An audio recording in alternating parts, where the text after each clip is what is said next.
भोले शंकर ही विश्वाची एकमेव अशी अवधारणा आहे जी समावेशी आहे, जी सर्व गोष्टींचा स्वीकार करते। इतर देवांना नैवेद्य लागतो, कुणाला मोदक लागतो, कुणाला चरणामृत लागतो, कुणाला काय वेगवेगळे प्रसाद लागतात, मात्र या देवाला तुम्ही भस्म जरी वाहिलं ना तरी त्याचा स्वीकार करून घेतो।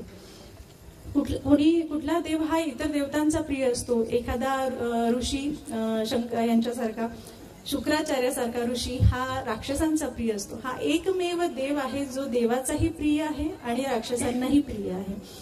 त्याला रामही भजतो आणि रावणही भजतो। तर असंच आपल्या श्री शंभूनाथाचं गाणं घेऊन येत आहे प्रीतीताई लेदाडे। गीत आहे हे शंभू बाबा मेरे भोलेनाथ।